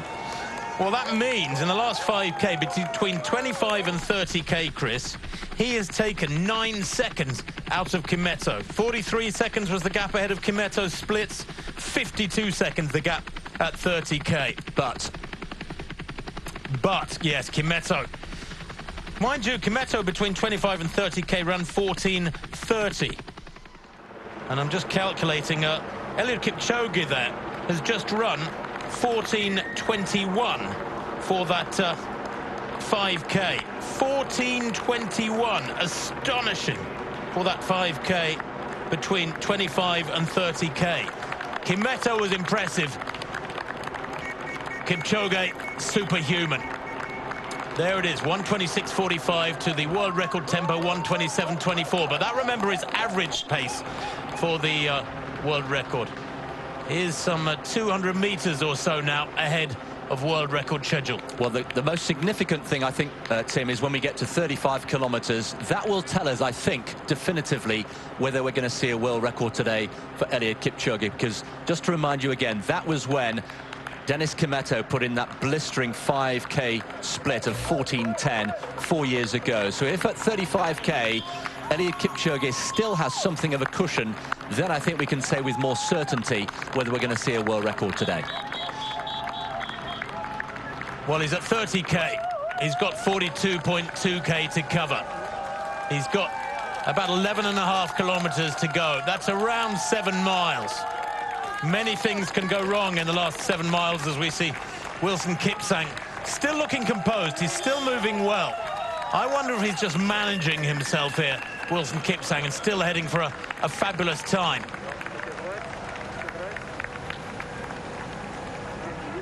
And Wilson Kipsang there, I think, just easing ahead of his pacemakers. But at 30 kilometers, he is in 3rd place, I think. Kipchoge went through 30K in 1:26.45. Amos Kipruto almost 2 minutes down. 1 minute and 56 seconds down at 30K. At 25K, excuse me. No, 30K. 1 minute 56 the gap at 30K. And Kipsang, well, he's some 39 seconds behind Kipruto. Isolated in 3rd place now. And there the smile returns to the face of Kipchoge. How on earth does he do it? Running at that speed, it must be hurting. And still, he looks so relaxed, super relaxed. Looks like a man out for a Sunday morning jog, which by his standards is what this is. But we could be heading for a little bit of history here in Berlin. here this morning in 2018. Are we watching another world record unfolding here? What wouldn't you give for a printout of the thoughts of this man, this astonishing athlete, with just over 10 kilometers to go? Does he know he's got the world record in the bag? How strong is he feeling? What about the ladies? Well, the ladies, Gladys Chirono, who knows this course so well, of course. She's got the advantage over Tirunesh Dibaba of having raced here before and won, and she's now leading. And she's leading quite comfortably ahead of Ruti Aga in second place. There we can see, as Tim was saying, a lot of male runners surrounding the leading women, but it's now Gladys Chirono who is heading for a third victory here, still just shy of 30 kilometers. But there is Ruti Aga, and there we can see now we're still inside course record pace, heading for 30 kilometers. That course record, which, to remind you, has stood since 2005. Mizuki Noguchi, the Japanese, who set that in 2005, 13 years ago. Ruti Aga, don't forget, 24 years old, looking very comfortable indeed. And Tirunesh Dibaba, well, is she starting to struggle here? Just looking to see where Tirunesh Dibaba is. But Chirono very much making a statement here. And she would be aiming to match the likes of Aberu Kibede, Uta Pigby, she was at a function that we were at last night, the great German, and Renata Kokowska. All of them are three-time Berlin winners. Will Gladys Chirono join them on that list? Well, Gladys Chirono looking very, very comfortable indeed. Former world half-marathon champion, of course, on her way. What a contrast, though. And this is what was predicted. A race on the women's side, an exhibition run almost on the men's. Eliud Kipchoge against the clock. And wasn't it apt that in our pre-feed before with our gun, Eliud Kipchoge said, "My greatest competitor is myself. I'm racing my head here, I'm racing my heart. Can I overcome what my legs will be telling me through the latter stages?" is in effect what he was saying. And at the moment, he is getting in plenty of punches. He's defeating that challenge from elements of his own body which are saying, ease back, take a rest, gets that drink, gets it done. The cyclists, the backup team doing a wonderful job, everything falling into place. All the infrastructure is there, isn't it? And we talk about marathon running and what it takes to break a world record. We talk about it as ingredients coming together to make the perfect cake. That's how Haile Gebrselassie described it to me a few years ago. He said, you've got a recipe with certain ingredients, and all those ingredients, the weather, the shape of the athlete, the drinks, the shoes, the course itself, all have to come together in the perfect mix to bake the perfect cake that is the world record. Are we seeing the perfect recipe today? Eliud Kipchoge following that blue line around the bends almost to the millimeter. Just under 10 kilometers to go.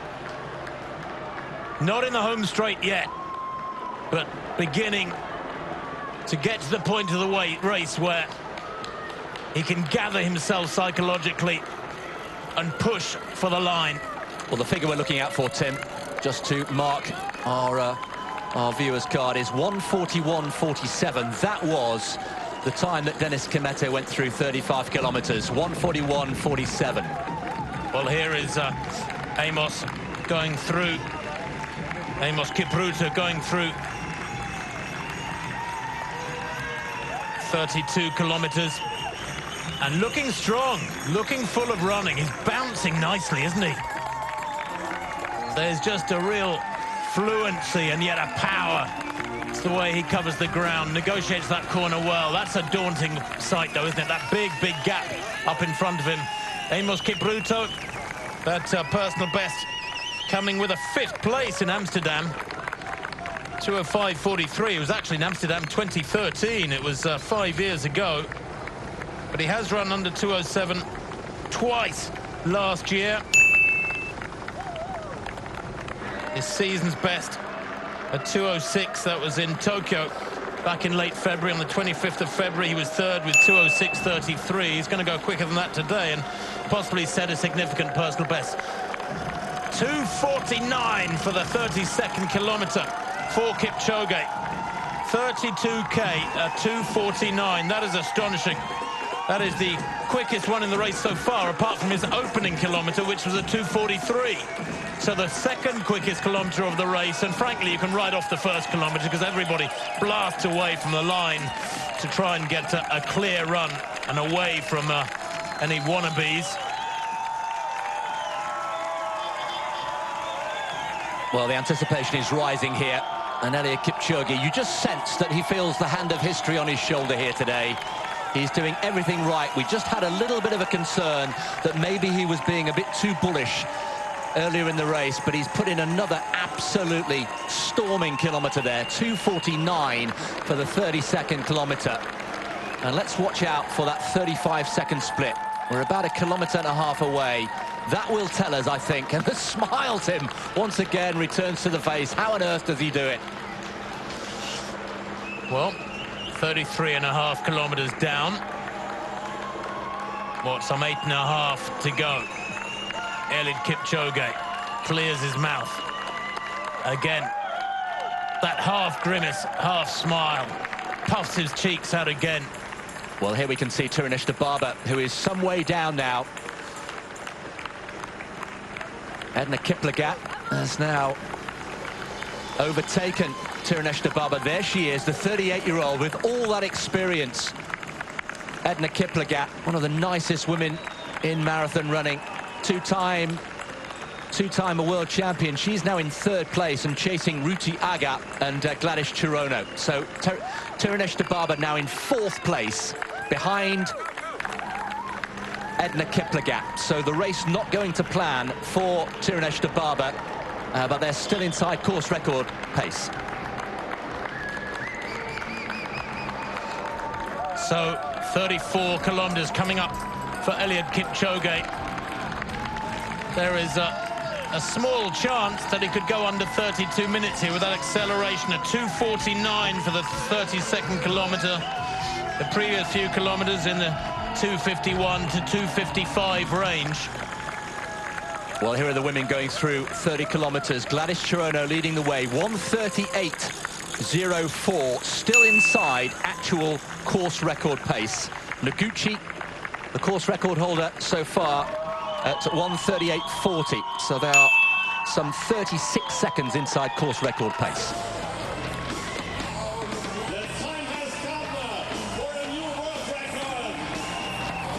So 34 kilometres has come and gone for Eliud Kipchoge. The noise, the attention focused upon this astonishing Kenyan,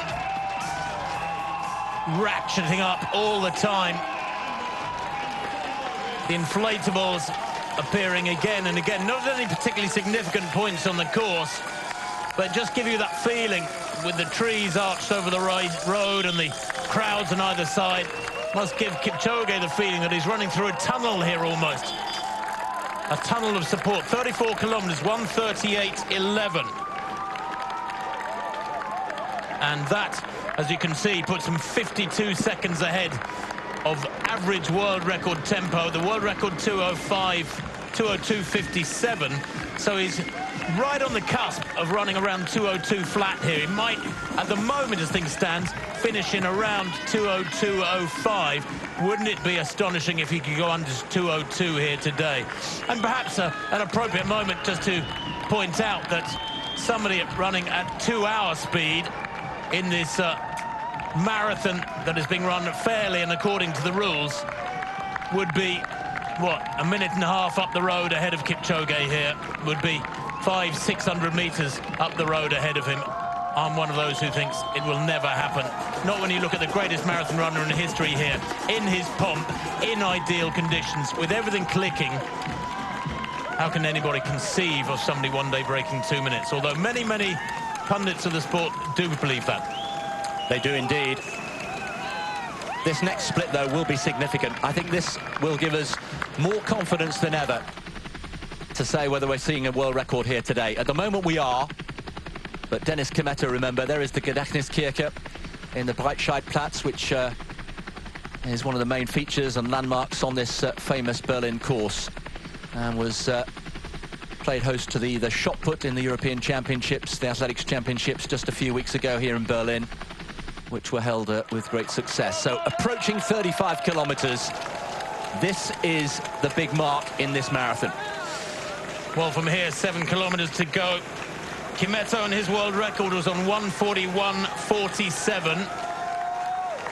So Kimetto was flying at this stage of the race, and he goes through in about 1:41.03 unofficially. I'm sure we will be given that mark at 35 kilometers. But 1:41.03 unofficially there for Eliud Kipchoge at 35k, and that puts him on schedule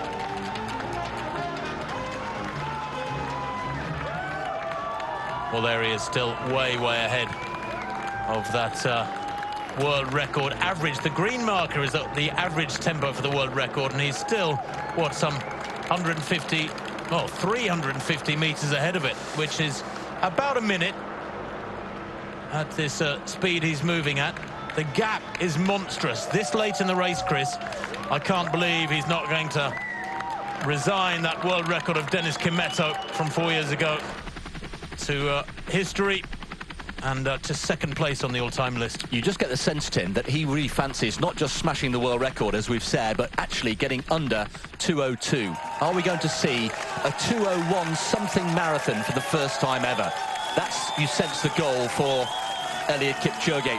And we were talking to some people last night who said that he didn't just want to beat Dennis Kimetto's record, he wanted to absolutely smash it to pieces, and he's on course to do exactly that. Well, just checking my chart, Chris, at 35k, if that 1:41.03 unofficial time was right within a second or two, he is on schedule to run around 2:01.50 now. He is going to possibly not just break the world record here today, he looks like he's going to break it by over a minute, and it looks like he's going to go under 2 hours, 2 minutes. This is Eliud Kipchoge performing optimally. No shoe problems here today. Touch wood so far.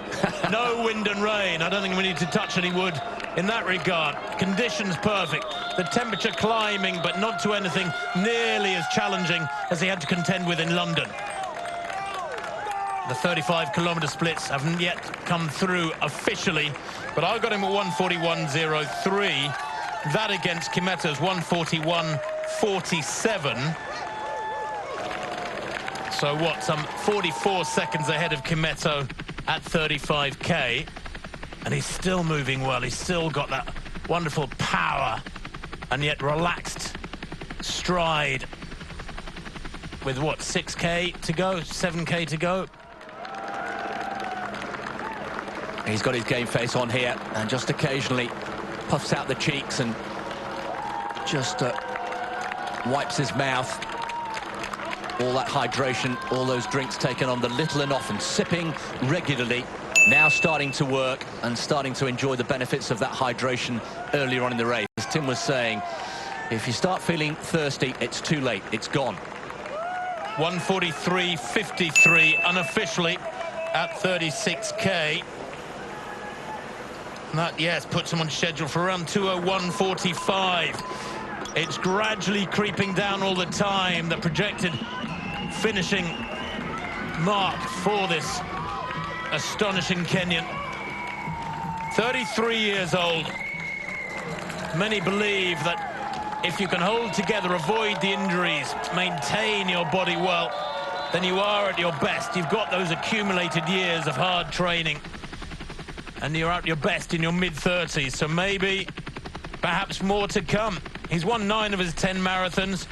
The Monza race was set up as a marathon, but of course it broke the rules substantially and so can't really be called a marathon. It was more an exercise in trying to prove what may one day be possible.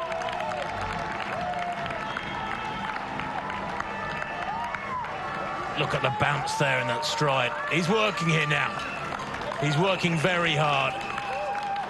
The arms are just a little bit more busy. There's a little bit more activity from the arms. He's bringing the shoulders and arms to the fore. But he knows too that his squad back home, many of them will be watching this, that his coach Patrick Sang will be willing him to push on here through these final 5.5 kilometers. The weight of expectation surely is a positive force behind him. There's that black vehicle to the top right of your screen, which gives him great feedback. It gives him his last kilometre split. It gives him a projected finishing time. And that will give him huge reinforcement too. Throughout the race, he's been aware of how things are unfolding for him. A luxury that wasn't enjoyed by previous generations of marathon runners until this last decade or so. But of course, it gives you continual updates.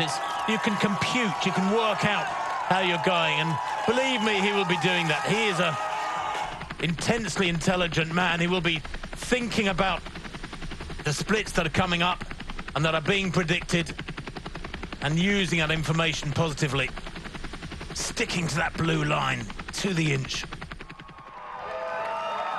And there once again we see a smile on the face of Eliud Kipchoge through 37 in just outside 1:46.35.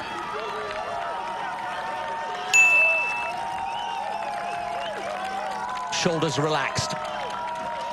He's been on his own now for, what, 12 kilometres or so. The pacemakers departed the final one at 25 kilometres. Josvat Boyd doing a brilliant job earlier on. Now, that was quite interesting, Chris. I got that last kilometre at around 3 minutes, maybe a click outside 3 minutes for Kipchoge, probably his slowest of the race. Well, here is Amos Kipruto in second place, who is, well, 2 minutes behind. Wilson Kipsang in third, and Shogo Nakamura, I can tell you, from Japan in fourth place. And the subplot to this race very quickly is that the Japanese record as well is up for grabs there. And there's $1 million on offer to the Japanese runner who breaks the Japanese record, 2:06.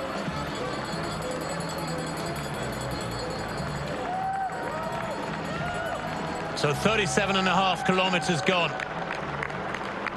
Eliud Kipchoge slowed in that last kilometre through to 37k. I got it unofficially at around 3:02, 3:03. We'll try to bring you accurate updates of his last few kilometres, but this is hurting now. He's in territory never touched before. It's like a lunar mission heading out to the unknown. Well, your image is absolutely right, because somebody described him earlier this year as Neil Armstrong. He's the Neil Armstrong of marathon running.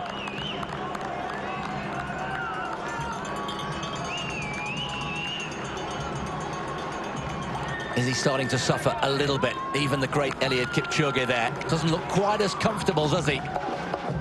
He is hurting, and he's got 4 kilometres to go. 4.5 kilometres to go. What's that? 12 laps of your athletics track. 3 miles of hard running to come. He's built up a big cushion, we know that. 1:49.19. He's coming up to 38k. What will he clock through there? But he has slowed, there's no doubt about that. Now, this will be significant. If there's a second significant slowing here outside 3 minutes, then that cushion will be reducing. There, 38.01, or on 1:49.37, something like that, at 38k. And if we move to that marker, 2:54, well, he's back on song. We didn't get the official mark for the previous kilometre. I think it was outside 3 minutes. A little bit of shade. He'd probably quite like that at the moment. Topper picture. Eliud Kipchoge going faster than most bikes, probably faster than most midweek traffic in the German capital. Well, he's looking more comfortable, isn't he? If it was a 3 kilometre, here we go. Look at that, increased. This is the average world record pace, remember, just inside a minute inside world record pace on average splits.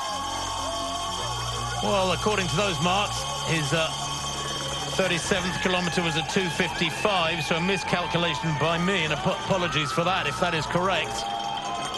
He is still pushing along well, 2:55 and 2:54. His last 2 kilometres, the 37th and 38 kilometres, 1:49.37 there or thereabouts at 38k.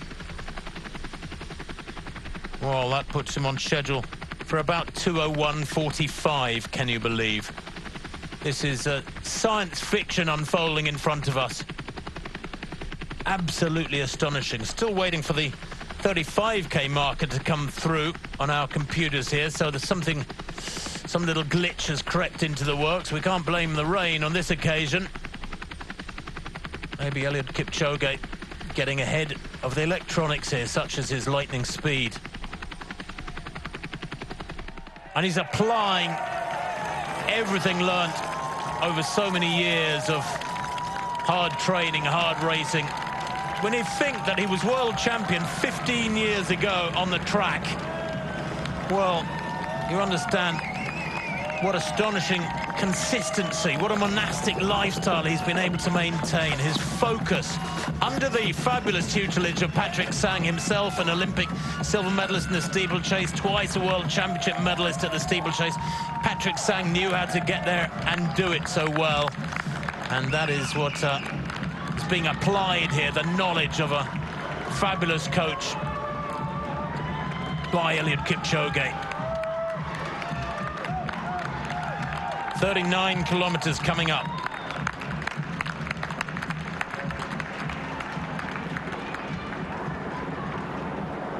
There is no doubt the world record is going to go, barring absolute disaster here, and I can't see it happening in these next couple of kilometres. Well, here's the leading Japanese. Here we go. It's Shogo Nakamura in 4th place here.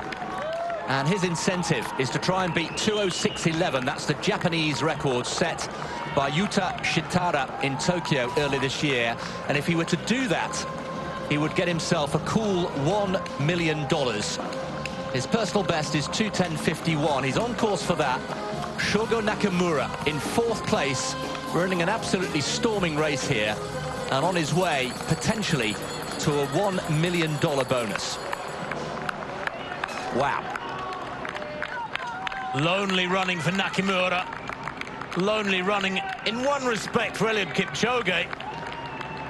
But the bouncing legs of Kipchoge have so many eyes focused upon them from all around the world as these pictures are beamed far and wide. The sweat, the saliva dripping from his chin. He doesn't care now. The appearance doesn't matter. Caution thrown to the wind. Kilometres are back, many kilometres are back, when he lost the last of his pacemakers in Josfat Boit, who did a wonderful job through to halfway and way beyond.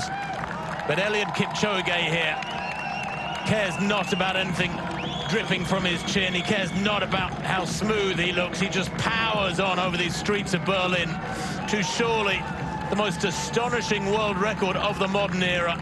We expect world records, as they get quicker and quicker, Chris, to be improved by smaller and smaller margins, by tiny increments.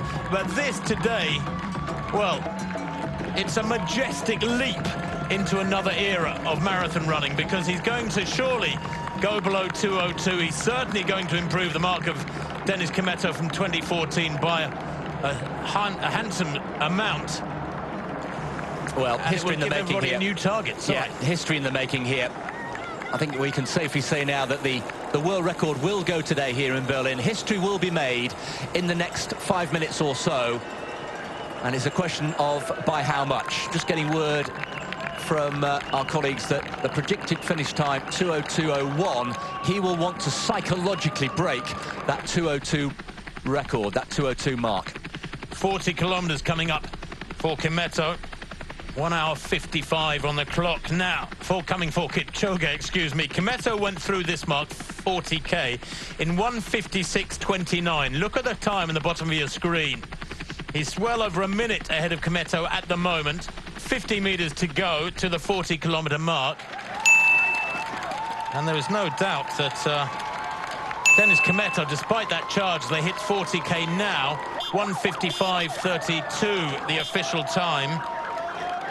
So he is almost a minute, 57 seconds ahead of Kimetto at this stage of the race. With 2.2 kilometres to go, Eliud Kipchoge, well, I don't think he'll want to relax, but he can...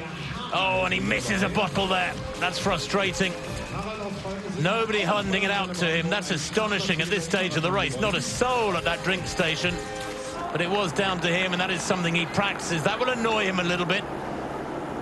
Apart from the disappointments in regard to the pacemakers over the first half of the race, with 2 out of the 3 dropping out well before halfway. That's the first blemish on his card there. There you can see, Chris, 1:55.32 his split. Average pace for the world record, 1:56.32. How neat is that? At 40k, exactly a minute ahead. Absolutely outstanding. And in actual terms, it's 57 seconds. And he's found, again, another 5 seconds in the last 10 kilometres on that Dennis Kimetto world record of 2014. He's getting very, very close indeed into the last couple of kilometres, and history is beckoning here in Berlin this morning. Well, when you think about the great athletes who have won this race in years gone by, you think of Kimetto, you think of Bekele, you think of Wilson Kipsang, Patrick Macau, Haile Gebrselassie, Paul Tergat. He here is already on that list of winners, but he is now atop that list of winners with a 3rd Berlin title, and surely a world record that is one for the ages. Quite literally, this will be remembered for decades, this world record. It may stand for decades. The Paula Radcliffe mark proving insurmountable to all assaults by this current generation of female marathon runners, and I think this mark will be at the top of the list for many a year, unless, of course, he improves it himself. Well, that's not... you can't discount that, but this is a real statement. This will get people looking at marathon running in a completely different way. This will make some headlines outside of the sport. There's no doubt about that across the world. Into the last kilometre and a half here, and Eliud Kipchoge now with his business face on. We'll watch for the smile to come across his face, but this is history here. This is quite exceptional marathon running by the greatest marathon runner, the greatest male marathon runner of all time. 1:55.32, Chris, has him on schedule for something around 2:01.50. The 2:02 barrier looks to be heading for the bin here today. It will have been smashed. It will have been pulverized by this astonishing athlete. This accumulation of years of training, years of focus, application on the track, in the middle distances, in the lower distance races on the track, the long distance races on the track. His CV is almost second to none as a track racer, never mind about as a road racer. He's run a 350 mile, this man. He's run 12:46 for 5,000 metres, 26:49 for 10,000 metres.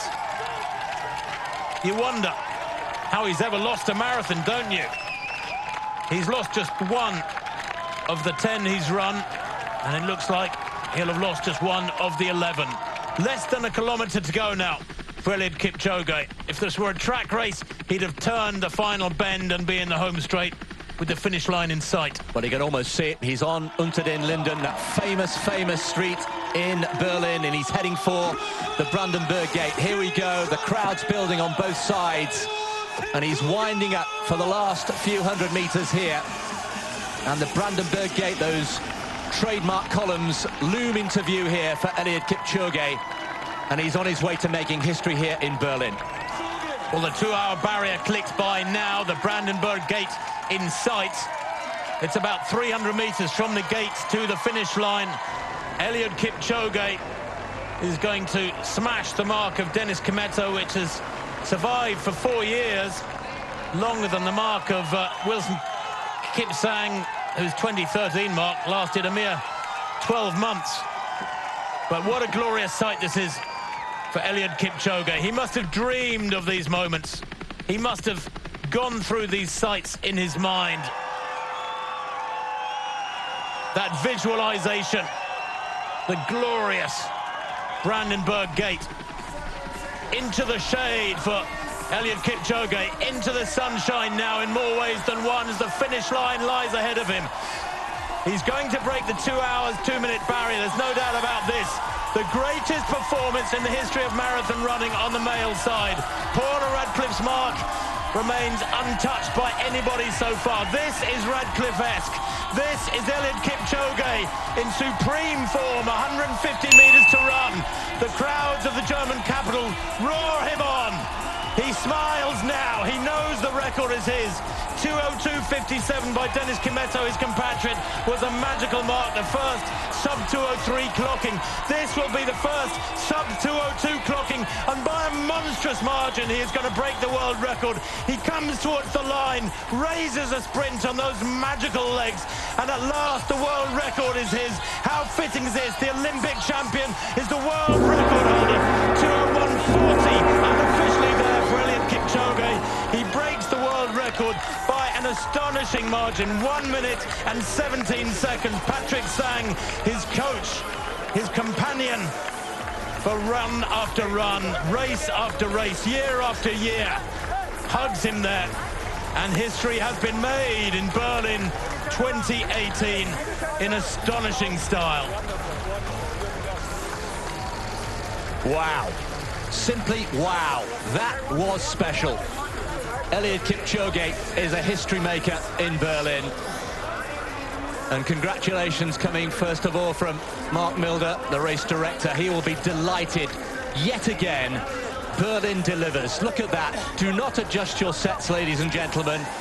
2:01.40, a new world record, and he has smashed it by 1 minute and 17 seconds. Quite astonishing. It was said yesterday that he wanted to put the world record out of sight, lay down a marker that would last for a long time, and I believe we've just witnessed that. Executed to perfection, every stride of the way, despite the slight issues with pacemakers, 2 of the 3 dropping out well before halfway. Wonderful job done by Josvat Boyd, who took him well into the second half. A word of praise for Boyd, who was quite superb at maintaining the required tempo. But Eliud Kipchoge, look, still full of running, not out on his feet. Nothing Bubka-esque about that. He didn't want to improve it by a tiny margin and leave more improvements for the future. That mark may well remain his best for the rest of his life. It may well remain the world record for many years to come.